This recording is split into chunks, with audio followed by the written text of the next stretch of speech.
Hello and welcome to Afternoon Tea with Karen. I need to start today by looking back at some stuff that happened last year.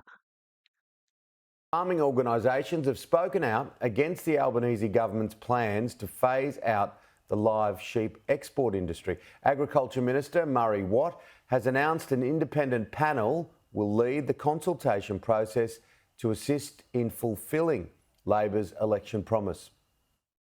The director of WA Farmers had turned up to the press conference unannounced before he was asked to leave. So I thought I'd come along and have a listen to it, and unfortunately I wasn't allowed into the press conference. WA Farmers is one of 25 organisations across the country condemning the government's decision to phase out live sheep exports. The letter is about saying that this is an industry that's a sound industry based on good animal welfare practices, and that we're taking notice the government's making its mind up based on animal activism. The Agriculture Minister has announced an independent panel will lead the consultation process to figure out how and when it will be phased out. The panel will also be engaging with stakeholders and trading partners to fulfil Labor's election commitment. What we're doing is implementing an election commitment that we've taken to not just one election but to two. So I think people have known for quite some time that this was our plan if we were elected, and now that we have been elected, we're getting on and implementing it. Farmers warned the policy represents a red line that cannot be crossed and that they will never support legitimate agricultural industries being closed for political reasons. I'm not sure that we necessarily are facing a situation where farmers will lose their business or go out of business. I mean, as a result of this phase out, obviously the export of live sheep would end, but any issues around compensation, structural adjustment and those kind of things are exactly the kind of things that we're going to be asking the panel to give us advice on. The National Farmers Federation says wiping out an entire industry is not the answer. If the government thinks, or if they're listening to activists, what's next? Is it the grains industry? Are they going to start cancelling the cotton industry? Are they going to start, banning other export industries? Agriculture is export dominated. We need to make sure that we can continue to match expectations and look for improvements in the business. The phase out won't come into force until after the next election. The panel will provide a report to the Commonwealth by September 30. Crystal Wu, Sky News, Perth. Okay, we can access that report through here. Australian Government Department of Agriculture, Fisheries and Forestry. The Australian government has announced the export of live sheep by sea will end on the 1st of May 2028. Legislation will be introduced to make it law. Trade can continue until the end date without any additional restrictions such as caps or quotas. The prohibition will not apply to other livestock export industries such as live cattle exports, nor will it apply to live sheep exports by air.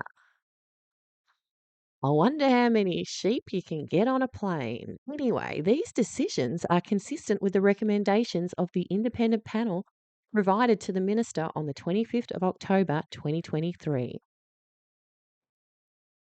The government considers that a firm date for the end of the trade provides certainty and time for adjustments to be made. Consistent with the recommendations of the independent panel, the government response provides for a transition plan and a transition support package. Let's have a quick squiz. There is 107 million over 5 years available. 64.6 million to support sheep producers and the supply chain, particularly in WA. 27 million to enhance demand within Australia and internationally for sheep products. 2.6 million to continue improving sheep welfare standards. 1.7 million to appoint a transition advocate. 11 million for implementation and engagement. We understand the phase out may be distressing, so here's some phone numbers. The Minister for Agriculture, Fisheries and Forestry, Senator the Honorary Murray Watts, appointed an independent panel to consult with stakeholders to provide advice on how and when the government should phase out live sheep exports by sea. The panel members were selected based on their diverse set of skills and experience. From March to October 23, the panel met with over 2,000 people and received over 4,100 submissions and survey responses. So we'll remember that number for later, 4,100. Right, so these independent panel members. Mr. Philip Glyde has 42 years' experience as a senior executive in the Australian public sector. His overseas appointments include the Organisation for Economic Cooperation and Development in Paris and the United Kingdom Cabinet Office and Department of Environment, Food and Rural Affairs.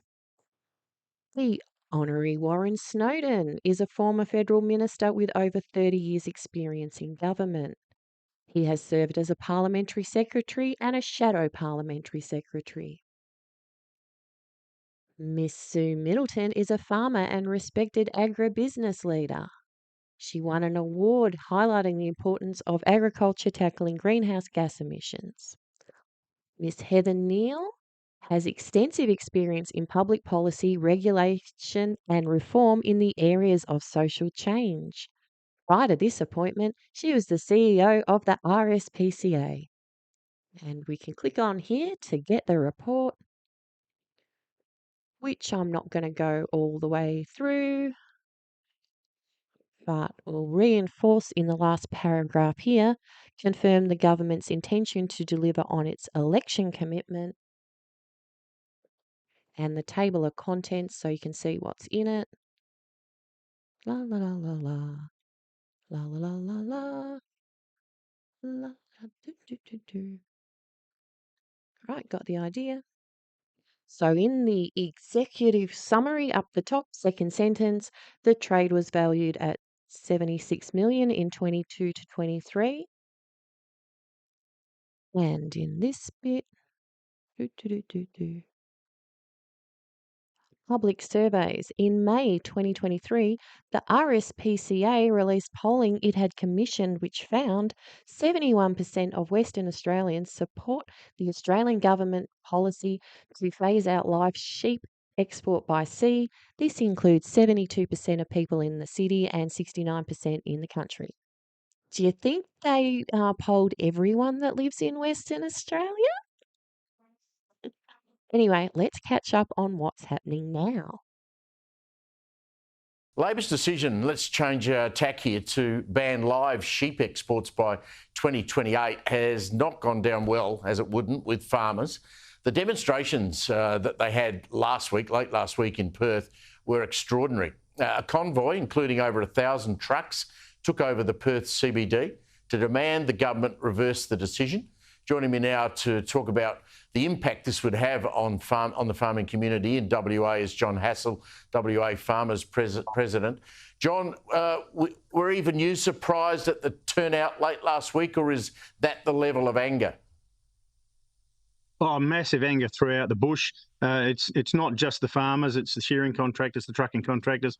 In fact, it'll be devastating for all the small towns throughout the entire wheat belt in our state. And I don't think they realise the depth of despair that people are feeling. So I was really pleased with the amount of turnout, and there were a lot of people who couldn't make it, of course, because they're still on their air seeders, but it was a fantastic turnout. So what's the attitude of the WA government compared to Canberra?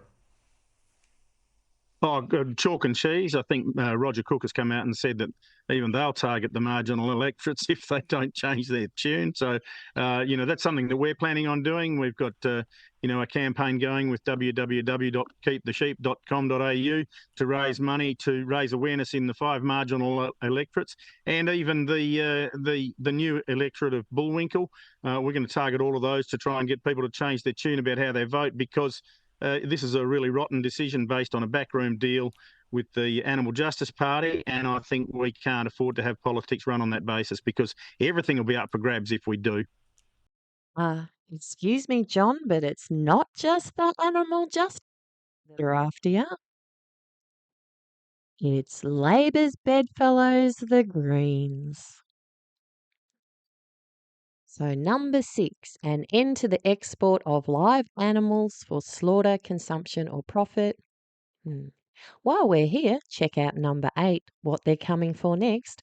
an end to the inhumane farming practices that are inconsistent with the behavioural needs of animals, and intensive farming practices in meat, dairy, and egg production with a just transition for workers employed in those industries.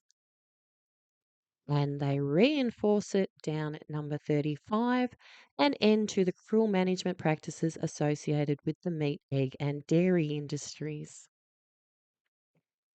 We can also see in here 24, 25, 26, no more horse racing, no more greyhound racing, and no more hunting.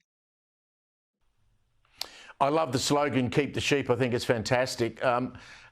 We know that farmers love to protect their livestock. I mean, they care for them. Sure, it's a business and you're producing food for the country, and with live sheep, you're producing food for the rest of the world.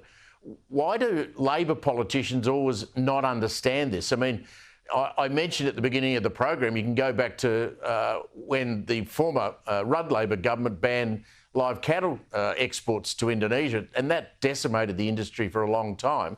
Your industry's done so much to make sure the transport of sheep to the Middle East is done in a humane way. It absolutely has, and the science is there to show that. And the disappointing thing about Murray Watt with this is that we can show him all the science and all the logic and all the reasoning and the way the industry's, had a moratorium, a self-imposed, I should say, moratorium over the summer months in the Northern Hemisphere. And he just looks right through you and says, we're going to ban it anyway. That's not the way to govern a country, in my opinion. So what would the markets that the sheep are going to, I presume they would be able to find alternatives to Australia. And once that happens, it could slam the door on your way out, because you'll be out of the game and you won't be able to get back in. That's the danger here, isn't it? I mean, it's fine to say, OK, we're going to have a federal election. I presume the coalition would say that they're not going to do this. But if they lose and Labor gets back in, it seems Watt's not going to change his mind. Well, look, there's all sorts of other things at risk here. The Kuwaiti ambassador dragged Murray Watt into his office, I believe, and told him that education of their students in Australia is at risk, that other imports into Kuwait from Australia, such as wheat, are at risk. So I think that Murray Watt is completely underestimated not only the sentiment of people here, but also our customers, who definitely want live sheep, and they prefer Australian live sheep because other people will fill that gap. They've already demonstrated and said that this is what they want, and I think Murray's still not taking any notice. I think he's doing himself a huge amount of harm. And the thing that must upset you, John, just finally, is ignorant people say, well, why don't we kill the sheep here, refrigerate it and send it that way? I don't know how many times I've had to explain over the years on radio and television that that's not what the market wants. They want to kill the sheep in the way that they want to kill them. They want the meat there fresh, not frozen, correct? Well, that's absolutely correct. But also, there were disputes in the past, and I remember the Albany abattoir, there was a dispute between the unions and the owners said, look, if you keep going with these wage rises, we're going to go broke and we'll have to shut the abattoir. Now, the unions at the time turned around and said, well, look, we're going for the wage rise, which they did, and so the abattoir was shut down. You must remember the Mudgeonberry dispute. There was lots of it going on where it was just uneconomic to process sheep onshore. John Hassell, great to have you on board to explain it to us. Thank you very much for joining us tonight.